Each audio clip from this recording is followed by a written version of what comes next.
오늘도 하나님의 은혜를 사모하심으로 오늘도 주님의 말씀을 양식 삼아 살아가기를 사모하는 마음으로 새벽기도 참여하시는 모든 성도님들을 주님의 이름으로 축복합니다. 사도신경으로 우리의 신앙을 고백하겠습니다. 나는 전능하신 아버지 하나님 천지의 창조주를 믿습니다. 나는 그의 유일하신 아들 우리 주 예수 그리스도를 믿습니다. 그는 성령으로 잉태되어 동정녀 마리아에게서 나시고 본디오 빌라도에게 고난을 받아 십자가에 못 박혀 죽으시고 장사된 지 사흘 만에 죽은 자 가운데서 다시 살아나셨으며 하늘에 오르시어 전능하신 아버지 하나님 우편에 앉아 계시다가 거기로부터 살아있는 자와 죽은 자를 심판하러 오십니다. 나는 성령을 믿으며 거룩한 공교회와 성도의 교제와 죄를 용서받는 것과 몸의 부활과 영생을 믿습니다. 아멘. 다 함께 찬송가 292장으로 하나님을 찬양하겠습니다.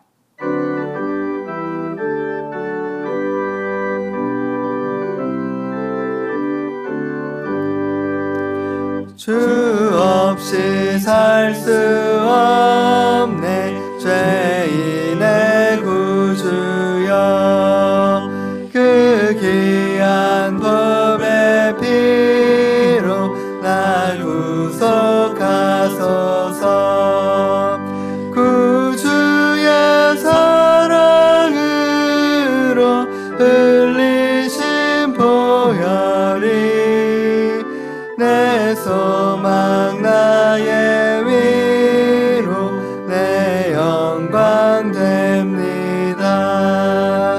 주 없이 살 수 없네 나 혼자 못 서리 힘없고 부족하며 지혜도 없도다 내 주는 나의 생명 또 나의 힘이라 주님을 의지하여 지혜를 얻으리 주 없이 살 수 없네 내 주는 아신다 내 영의 깊은 간구 마음의 소원을 주밖에 나의 마음 네 알아주리요 내 마음 위로하사 평온케 하시네 주 없이 살 수 없네 세월이 흐르고 이 깊은 고독 속에 내 생명 끝나도 사나운 풍랑일 때 날 지켜주시니 내 곁에 계신 주님 늘 힘이 됩니다.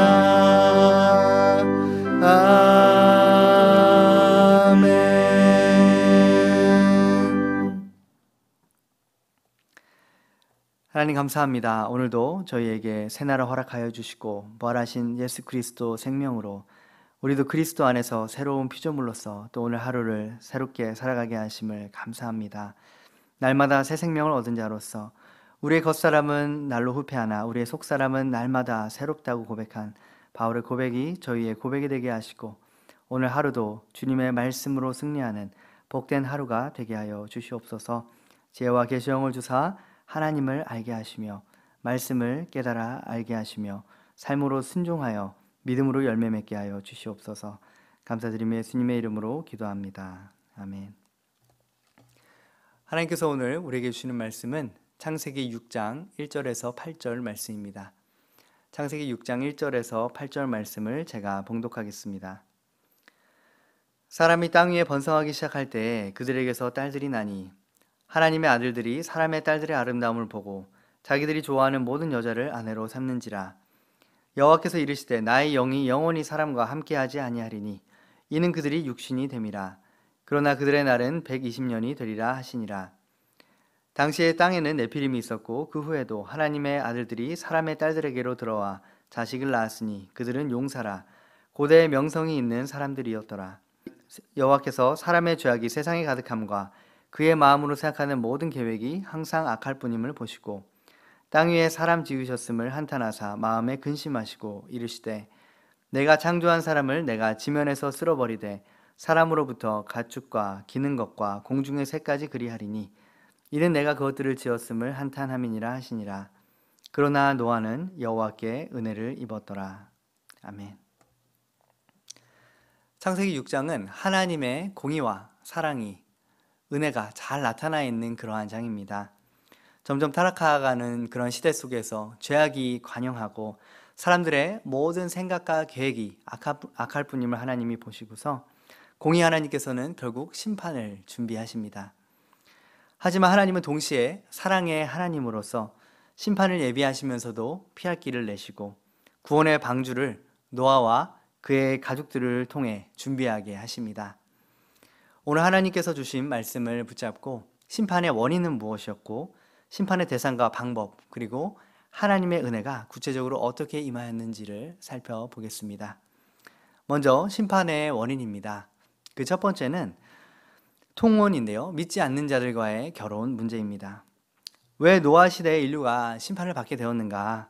1절과 2절 말씀에 그 원인이 나와 있는데요. 사람이 땅 위에 번성하기 시작할 때 그들에게서 딸들이 나니 하나님의 아들들이 사람의 딸들의 아름다움을 보고 자기들이 좋아하는 모든 여자를 아내로 삼는지라. 여기서 말씀하고 계시는 하나님의 아들들이라는 표현은요. 셋 계열로 이어 내려온 하나님을 섬기는 경건한 사람들의 그 계열을 말합니다. 또한 사람의 딸들은 가인 계열로 내려온 하나님을 섬기지 않는 자들을 뜻하는 그러한 표현인데요.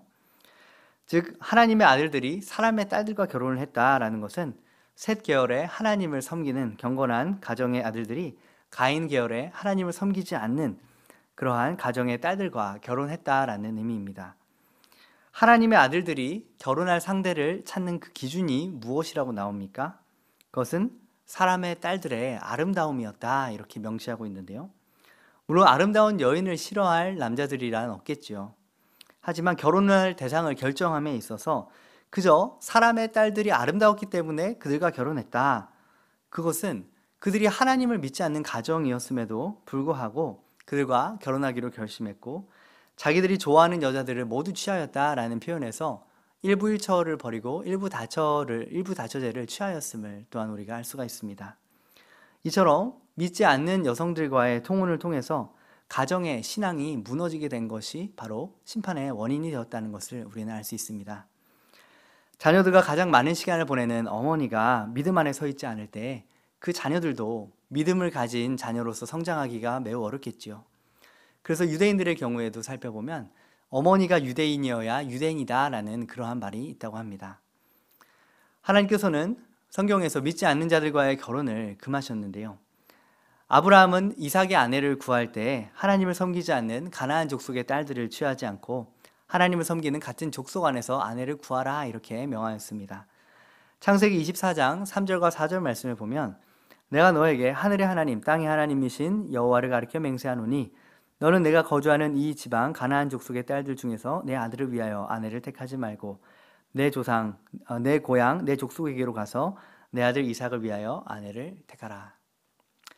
또한 신명기에서 하나님께서는 이스라엘 백성들을 약속의 땅 가나안에 인도하셔서 그 땅을 차지하게 하실 때에 가나안의 딸들과 결혼하지 말라라고 금하십니다.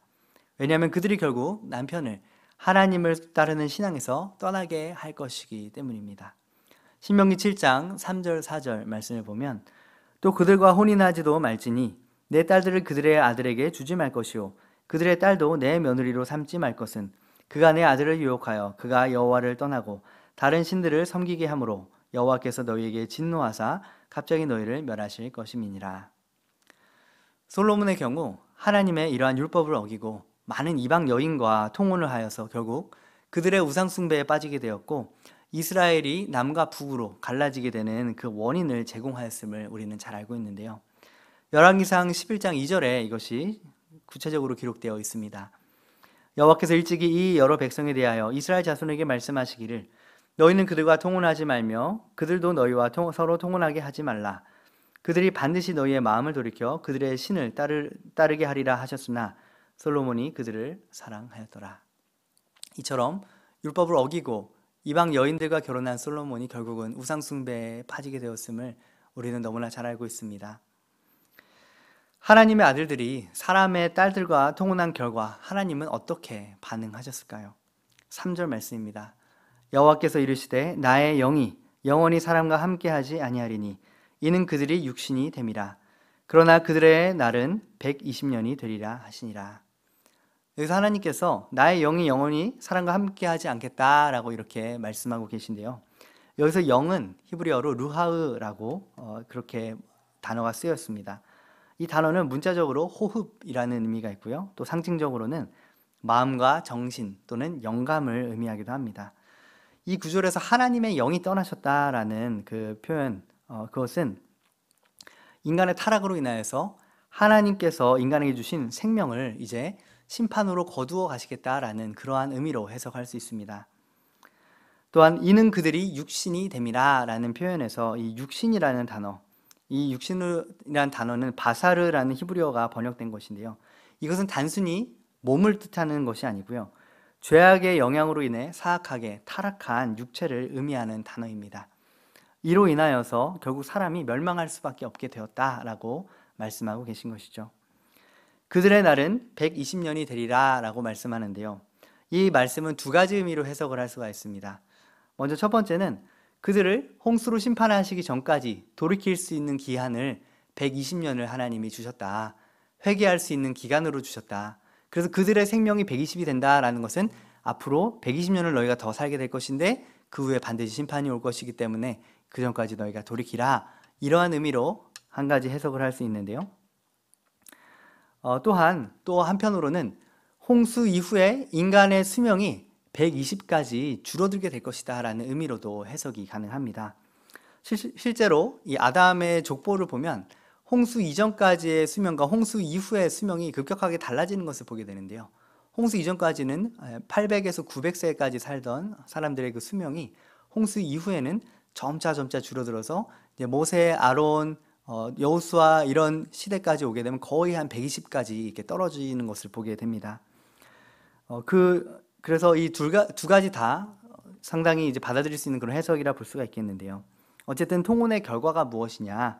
가정에서 경건하지 않은 자손들이 길러지게 되었고 하나님께서는 타락의 속도가 빠르게 진행되는 것을 보시고 결국 심판을 결정하게 되셨음을 우리는 알 수 있습니다. 하나님의 아들들과 사람의 딸들이 통혼한 결과 낳은 자식들은 세상의 기준과 눈으로 보았을 때에는 굉장한 사람들이었습니다. 4절 말씀을 보면 하나님의 아들들이 사람의 딸들에게로 들어와 자식을 낳았으니 그들은 용사라 고대의 명성이 있는 사람들이었더라. 여기서 용사는 문자적으로 강한 자, 힘센 자 또는 지도자, 우두머리 이러한 의미로서 세상을 지배하는 사람들, 세상의 리더가 되었다 이런 의미로 해석할 수 있고요. 또는 압제자가 되었다 이런 뜻도 해석이 가능한데요. 이들은 전쟁과 약탈과 방종과 사치 등이 난무하던 이 홍수 이전의 시대에 그 타락의 주역이 되었고 리더들이 되었습니다. 명성 있는 사람들이라는 표현, 이것은 좋은 의미의 명성도 있지만 또한 악명을 날리었다라고 해석도 가능합니다. 하나님의 아들들과 사람의 딸들이 통혼한 결과 세상적으로는 용사와 같이 힘이 세고 리더가 되고 주역이 되고 세상에 명성 있는 자들로 자라갔습니다. 어떻게 보면 세상적 시각으로 되게 성공했네, 잘 나가는 자손들 뒀구나 이렇게 생각할 수 있겠죠. 하지만 하나님께서 왜 우리에게 가정을 허락하셨는가, 그 이유를 생각해 보면 하나님께서 그것을 별로 기뻐하지 아니하셨음을 우리는 알 수 있습니다. 말라기서 2장 15절 말씀에 보면 하나님이 한 남자에게 한 여자를 허락하신 이유가 무엇이냐, 가정을 이루게 하신 이유가 뭐냐, 그것에 대해서 그에게는 영이 충만하였으나 오직 하나를 만들지 아니하셨느냐, 어찌하여 하나만 만드셨느냐, 이는 경건한 자손을 얻고자 하심이라. 그러므로 내 심령을 삼가지켜 어려서 맞이한 아내에게 거짓을 행하지 말지니라. 하나님께서 한 남자에게 한 여자를 허락하신 이유가 무엇이냐? 그것은 경건한 자손을 얻게 하려 하심이다. 이렇게 말씀합니다. 하나님이 가정을 이루게 하신 목적이 무엇입니까? 바로 그 가정을 통해서 하나님을 사랑하고 하나님을 경외하는 경건한 자손이 양육되어지고 길러지기를 원하는 그 마음, 그것이 하나님이 가정을 주신 이유라는 것이죠. 결혼의 목적, 자녀 양육의 목적이 무엇인지 우리는 성경적으로 재정립할 필요가 있습니다. 단순히 세상에서 성공적인 자녀를 키우기 원하신다면 용사와 같은 그러한 자들, 명성 있는 자들로 키울 수도 있을 것입니다. 하지만 하나님께서는 용사들, 명성 있는 자들로 인하여서 명성 있는 자들로 자녀가 성공한 것에 대해서 전혀 기뻐하지 않으셨습니다. 왜냐하면 하나님께서 원하시는 것은 믿는 이들의 가정을 통해 경건한 자손이 그 믿음의 대를 이어가기를 원하셨기 때문입니다. 심판의 두 번째 원인은 죄악의 관영함과 사람의 마음의 부패함 때문이었습니다. 5절 6절입니다. 여호와께서 사람의 죄악이 세상에 가득함과 그의 마음으로 생각하는 모든 계획이 항상 악할 뿐임을 보시고 땅 위에 사람 지으셨음을 한탄하사 마음에 근심하시고. 여기서 이제 죄악이 관영하였다 했을 때 이 죄악이라는 단어는 라아라는 단어인데요.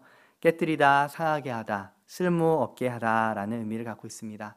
하나님께서 세우신 창조의 질서를 어기고 그분의 마음을 상하게 하는 인간의 모든 행위를 하나님께서는 악하다라고 그렇게 칭하셨습니다. 또한 죄악이 세상에 가득했다. 이 가득함이라는 표현, 이 라바라는 단어는 크다, 충분하다, 너무 많다라는 의미를 갖고 있는데요. 당시 사람들의 죄악이 잠시 일시적으로 있다가 지나간 것이 아니라 깊이 뿌리를 받고 지속적으로 나타나는 그러한 형태였음을 보여줍니다. 마음의 생각의 모든 계획이 항상 악할 뿐임을 보시고, 타락한 이후에 인류가 지니게 된 보편적인 이 죄성을 증거하고 있는 구절인데요. 이 말씀을 통해서 존 칼빈은 인간의 전적 타락에 대해서 주장하였습니다. 11절에서 13절 말씀을 보면 그때 온 땅이 하나님 앞에 부패하여 포악함이 땅에 가득한지라. 하나님이 보신즉 땅이 부패하였으니 이는 땅에서 모든 혈육 있는 자의 행위가 부패함이었더라. 하나님이 노아에게 이르시되 모든 혈육 있는 자의 포악함이 땅에 가득함으로. 여기서 포악함이라는 단어는 하마스라는 단어인데요. 학대하다, 해치다, 탈취하다 이런 뜻을 갖고 있습니다. 강도와 살인, 약탈, 또 여러 가지 성적인 죄악들로 인하여서 그 악함이 하나님께 세우신 창조 질서를 파괴하고 있었음을 가리킵니다. 이러한 온갖 무법적인 현상이 노아의 시대에 팽배하게 일어났습니다. 그것이 가득했다, 타밀레라는 단어인데요. 가득하다, 채우다, 이러한 동사의 완료형입니다. 더 이상 채울 공간이 없을 만큼 포악함이 가득하였고 죄악이 가득한 세상이 되었다는 것이죠. 공의 하나님께서는 더 이상 심판을 지체하실 수 없을 만큼 이 세상이 악하게 그렇게 타락하여 갔음을 보여줍니다. 그렇다면 하나님이 준비하신 이 심판의 내용이 무엇이었는가 함께 살펴보겠는데요. 이 심판의 내용 중에서도 먼저 심판의 대상을 살펴보면 그 대상은 사람과 가축 기는 것, 공중의 새, 땅에 있는 것들임을 볼 수 있습니다. 7절, 13절, 17절에 나와 있는데요. 이르시되 내가 창조한 사람을 내가 지면에서 쓸어버리되 사람으로부터 가축과 기는 것과 공중의 새까지 그리하리니 이는 내가 그것들을 지었음을 한탄함이라 하시니라. 하나님이 노아에게 이르시되 모든 혈육 있는 자의 포악함이 땅에 가득함으로 그 끝날이 내 앞에 이르렀으니 내가 그들을 땅과 함께 멸하리라. 17절에 보면 생명의 기운이 있는 모든 육체를 천하에서 멸절하리니 땅에 있는 모든 것이 다 죽으리라. 하나님께서는 심판의 대상으로 사람뿐만 아니라 가축과 기는 것, 공중의 새, 생명의 기운이 있는 모든 육체에 대하여서 심판을 행하겠다. 왜 죄를 지은 사람뿐만 아니라 땅에 있는 다른 생명까지도 다 심판의 대상이 되어야 했을까요? 그것은 하나님께서 사람에게 모든 생명을 다스릴 책임을 주셨기 때문입니다. 창세기 1장 28절 말씀에 보면 하나님께서 그들에게 복을 주시며 하나님이 그들에게 이르시되 생육하고 번성하여 땅에 충만하라. 땅을 정복하라. 바다의 물고기와 하늘의 새와 땅에 움직이는 모든 생물을 다스리라 하시니라. 하나님이 사람에게 킹십을 주시고 통치권을 주셔서 이 세상에 있는 모든 것들을 생명체를 잘 다스리라 라는 책임을 주셨기에 인간의 타락에 대한 그 결과가 인간에게 책임을 맡기신 그 생명에게까지 이르게 된 것이죠. 그래서 하나님은 어떠한 방법으로 심판을 행하기로 결정하셨습니까? 그것은 바로 홍수라는 방법이었습니다. 17절에 내가 홍수를 땅에 일으켜 무릇 생명의 기운이 있는 모든 육체를 천하에서 멸절하리니 땅에 있는 것들이 다 죽으리라. 하나님께서는 전 지구적인 대홍수를 통해서 땅 위에 있는 모든 생명체를 멸하기로 결정하셨습니다. 이처럼 인간의 전적인 타락과 하나님의 엄중한 심판 속에서 우리는 하나님께서 너무하신 거 아닌가, 아무리 악하여도 어떻게 다 모든 걸 다 멸하실 수 있는가, 이러한 생각이 드실 수 있을 텐데요. 하나님께서는 그러한 엄중한 심판 속에서도 노아의 가정을 택하셔서 은혜의 길을 열어주기로 결정하셨습니다. 하나님의 은혜에 대해서 함께 살펴보겠습니다. 먼저 첫 번째로 은혜 받은 자인데요. 이 은혜 받은 자라는 표현 8절 9절 말씀에 나와 있습니다. 그러나 노아는 여호와께 은혜를 입었더라. 이것이 노아의 족본이라. 노아는 의인이요 당대의 완전한 자라. 그는 하나님과 동행하였으며. 여기서 노아가 여호와께 은혜를 입었다라는 단어가 쓰이는데요. 우리는 은혜라는 단어를 들으면 무조건적인 언약적인 은혜, 헤세드, 하나님이 그냥 다 받아주시고 다 품어주시는 무조건적인 사랑, 은혜, 이것을 생각하기 쉬운데요. 여기서 노아가 여호와께 은혜를 입었다라는 그 단어, 이 은혜는요, 헤세드가 아니라 헨이라는 단어가 쓰였습니다. 이 헨은 영어로는 favor라고 그렇게 번역이 되기도 하는데요. favor는 하나님의 마음에 합한 삶을 사는 자에게 주시는 조건적인 은혜를 의미하는 단어입니다. 예를 들어 아브라함이 하나님의 말씀에 순종함으로 이삭을 드렸을 때 그러한 순종은 하나님의 페이버, 하나님의 헨, 이 은혜를 받기에 합당한 자격을 갖추게 되는 것이지요. 이러한 단어적 의미를 고려했을 때 노아는 타락한 세상 가운데, 악이 관영한 세상 가운데 살면서도 자신을 거룩하게 지키고 경건하게, 또한 하나님이 보시기에 합한 삶을 살기 위해 무척 애썼음을 우리는 알 수 있습니다. 그는 또한 의인이라는 평가를 받고 있는데요. 이것이 그가 전혀 무죄하거나 흠이 없다라는 의미가 아니고요. 당시 그 타락한 세대 속에서도 그가 의로운 삶을 살기 위해서 하나님 앞에 참으로 애쓴 사람이었음을 보여주고 있습니다. 당대의 완전한 자라는 평가 또한 마찬가지입니다. 이처럼 노아가 의인이요 당대의 완전한 자라는 평가를 받으며 하나님의 이 페이버 은혜를 받을 수 있었던 이유는 그가 그의 할아버지 무드셀라를 통해 다가올 심판에 대해서 알고 있었으며 깨어 하나님과 동행하는 사람이었기 때문일 것입니다. 두 번째로 하나님께서는 방주의 설계도를 구체적으로 노아에게 알려주십니다. 14절에서 16절까지를 보면 고페르 나무로 방주를 만들고 칸들을 막고 역청으로 안팎에 칠하고 길이는 300규빗, 너비는 50규빗, 높이는 30규빗으로 또 창을 내되 한 규빗을 내고 그 문은 옆으로 내고 상중하 3층으로 할 것이니라. 하나님께서는 노아가 홍수 심판 속에서도 살아남을 수 있도록 방주의 구체적인 설계도를 그에게 알려주십니다. 이러한 모습은 하나님께서 나중에 출애굽기에서 모세에게 성막에 대한 구체적인 설계도를 알려주시는 장면, 그리고 솔로몬에게 성전에 대한 구체적인 설계도를 알려주시는 그 장면과 참 유사하다라는 생각을 하게 되는데요. 이처럼 하나님께서는 구원의 방주를 만드시는 과정을 구체적으로 안내해 주셔서 노아와 그의 자녀들, 그리고 땅 위에 생존하는 모든 생명들이 멸종하지 아니하고 그 종을 이어갈 수 있는 길을 열어주셨습니다. 하나님께서는 우리를 구원하시되 그 구원의 방주가 되시는 예수 그리스도께로 나아가는 길을 구체적으로 우리에게 알려주셨습니다. 구약에서는 출애굽기를 통해, 또 신약에서는 복음서와 로마서, 에베소 등의 그러한 말씀들을 통하여서 구원의 길을 보여주셨고 그리스도의 몸된 교회를 세우고 영광스러운 교회를 이 땅 가운데 어떻게 세워갈 것인지, 하나님 나라를 어떻게 이루어가야 하는지를 우리에게 가르쳐 주셨습니다. 세 번째로 하나님께서는 그 은혜를 노아와 언약을 맺으사 그의 가정과 모든 생명을 종류대로 보존케 하심을 통해 우리에게 나타내셨는데요. 18절 말씀에 보면 그러나 너와는 내가 언약을 세우리니 너는 내 아들들과 내 아내와 내 며느리들과 함께 그 방주로 들어가고. 여기서 언약을 세웠다. 언약은 베리트라는 단어인데요. 자르다, 끊다, 색이다라는 의미를 갖고 있습니다. 이것은 언약을 어기는 자의 몸을 쪼갠다라는 그런 의미를 갖고 있는데요. 하나님께서 이 노아와 엄중한 언약을 맺으시되 내가 이 언약을 어기면 내 자신을 쪼갤 만큼 이 언약을 확실하게 지키겠다라고 하는 그러한 분명한 의지를 담은 단어를 쓰고 계십니다. 하나님께서 노아와 맺으신 그 언약의 내용이 무엇입니까? 그것이 바로 18절에서 20절까지의 내용인데요.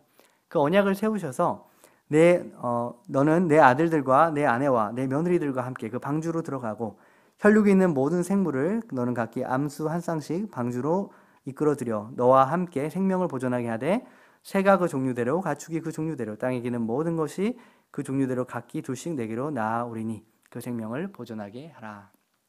하나님께서는 노아의 온 가족들과 모든 생명들을 그 짝대로 이끌어내실 것이고 그 생명을 보존하게 하실 것이다 라고 그렇게 약속을 하십니다. 노아가 만약에 세상에 있는 모든 생명들을 그 암수를 짝을 찾아가지고 방주에다가 억지로 집어넣으려 했다면 그 일이 가능하지 않았겠죠. 하지만 하나님께서는 노아와 약속하셨고 약속하신 대로 그 짐승들이 노아에게 찾아오게 하셔서 그것을 방주로 인도하는 일을 감당하게 하셨습니다. 또한 그의 가족들의 생명을 보존하게 하시겠다라고 약속하신 것이죠. 이처럼 하나님께서는 아브라함과 언약을 세우셔서 이처럼 하나님께서는 이 노아와 언약을 세우셔서 노아와 그의 아내, 자녀들과 그 며느리들까지도 모두 다 그 생명을 보존하게 하셨고 모든 생명들을 각각 그 종류대로 방주에 실어 생명을 보존하게 하십니다. 하나님께서는 심판 중에서도 노아와 언약하셨고 그 생명을 보존하게 하시는 걸 통해서 우리는 하나님의 은혜가 심판 중에서도 얼마나 큰지를 다시 한번 발견하게 됩니다. 다가올 심판 앞에 담대히 설 수 있는 비결이 무엇입니까? 그것은 바로 언약의 본질이 되시는 예수 그리스도를 붙잡는 것입니다. 구원의 방주가 되시는 그리스도 안에 거하는 것, 그것이 바로 심판을 대비하는 가장 지혜로운 길입니다. 이러한 하나님의 은혜에 대해 순종하는 것을 무엇이라 부릅니까? 그것을 바로 믿음이라고 부릅니다. 22절 말씀, 노아가 그와 같이 하여 하나님이 자기에게 명하신 대로 다 준행하였더라. 노아는 하나님의 은혜에 대하여서 믿음으로 반응함으로 순종하였습니다. 하나님께서 베풀어 주신 은혜에 순종으로 반응하는 것이 바로 믿음입니다. 노아는 하나님이 자기에게 명하신 대로 다 준행하였습니다. 오늘날 예수 그리스도를 통해 교회를 통해 구원의 방주를 만드신 하나님께서 우리에게 명하시는 것은 무엇입니까? 그것은 바로 다가올 심판에 대하여 전하는 것입니다. 우리 모두에게는 두 종류의 심판이 우리를 기다리고 있습니다. 하나는 우리의 육신의 생명이 다함으로 우리가 맞이하게 될 죽음 이후의 심판이고요. 또 하나는 만약에 주님이 우리가 살아있을 때 다시 오신다면 주님 앞에 바로 서게 되는 그 마지막 때의 심판입니다. 그때가 언제가 될지는 아무도 알지 못하지만 분명한 사실은 반드시 온다라는 것이죠. 많은 사람들이 이 땅에서 잘 먹고 잘 살기 위해 또 노후를 안정적으로 준비하기 위해 투자를 하고 다양한 것들, 또 부동산, 또 주식, 또 여러 가지의 그 투자를 하고 또 연금을 준비하는 그러한 준비들을 하지요. 우리가 90년, 100년 사는 인생도 이렇게 철저하게 준비를 하고 미래를 대비를 하는데 하물며 영원히 살아가야 할 하나님의 나라, 영원히 살아가야 할 죽음 이후의 삶에 대하여서는 어떤 준비를 해야 하는 것이 마땅하겠습니까? 당연히 이 땅에서의 준비보다도 더 구체적으로 더 철저하게 준비해야 할 것입니다. 심판 중에서도 방주 대신 예수 그리스도를 통해 구원의 길을 열어주신 하나님의 은혜에 힘입어 노아와 같이 가정을 거룩하게 지키고 믿음의 자손들을 길러내며 잃어버린 영혼들에게 전도하기를 힘쓰는 저와 여러분 되시기를 주님의 이름으로 축복합니다. 기도하겠습니다. 하나님 감사합니다. 오늘 창세기 6장의 말씀을 통하여서 이 세상에 죄악이 관영하게 되었던 그 이유가 하나님의 아들들이 사람의 딸들의 아름다움을 보고 취하여서 결국은 가정의 거룩이 무너지고 다음 세대의 경건함이 무너짐으로써 세상에 악이 관영하게 되었고 그 결과 하나님의 심판이 임하게 되었음을 보게 됩니다. 하나님, 우리는 어떻게 살고 있습니까? 우리의 가정은, 우리의 다음 세대, 우리의 자녀들은 믿음 안에서 경건한 자손으로 커가고 있습니까? 하나님, 우리가 자녀 양육의 목표를 주님 앞에서 바로 세우기를 원합니다. 아버지, 세상에 명성 있는 자, 세상에서 성공한 자로 키우기 이전에 하나님, 우리의 자녀가 하나님을 경외하는 자로 준비되고 있는지를 돌아보며 하나님, 그 부분을 다시 한번 철저하게 세워가는 저희 모두가 되게 하여 주시옵소서.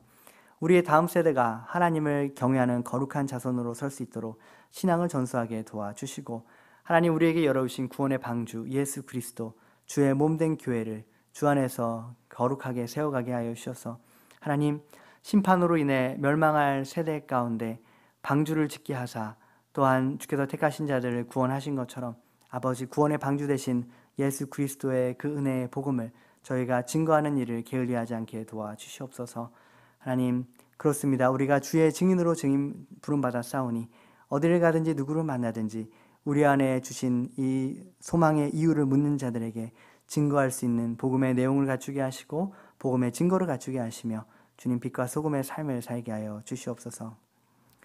이제는 우리 주 예수 그리스도의 은혜와 하나님 아버지의 크신 사랑과 성령님의 교통하심이 심판 앞에서도 구원의 방주를 만들며 은혜의 길을 열어주신 하나님의 그 사랑을 감사하며 우리에게 맡겨주신 우리의 자녀들, 또 영적인 자손들, 또 아직 주님을 알지 못하는 이들에게 복음을 전하며 거룩한 다음 세대를 세워가기를 결단하는 주님의 귀한 권속들 머리 위에 이제부터 영원까지 함께 하시기를 간절히 축원하옵나이다. 아멘. 함께 기도하며 나아가겠습니다. 우리의 가정이 믿음의 가정으로 거룩하게 설 수 있도록 위해서 또한 기도하겠고요. 무엇보다 또 이번 토요일과 주일 초등 3부에서 초등 2부에서 여름 특별 예배를 준비하고 있습니다. 준비하시는 모든 기간과 또 진행하시는 모든 과정 가운데 하나님의 풍성한 은혜가 부어지기를 위하여서 함께 기도해 주시기를 부탁드립니다. 또 휴가철 진행되고 있는데요. 휴가철 안전과 건강을 지키시되 무엇보다 코로나 확산으로부터 성도들의 삶과 가정을 지켜주시고 현장 예배가 속히 회복이 되어서 모두가 모여 함께 뜨겁게 하나님을 찬양하고 기도하며 예배할 수 있도록 위해서 기도해 주시기 바랍니다. 또 힐스테이트 입주가 시작되었는데요. 입주하시는 모든 주민들을 주님의 이름으로 축복하고 복음에 목마른 이들, 예수 그리스도가 필요한 자들이 우리를 통하여서 우리의 기도와 사랑의 섬김을 통해 주님을 만날 수 있도록 기도해 주시기 바랍니다.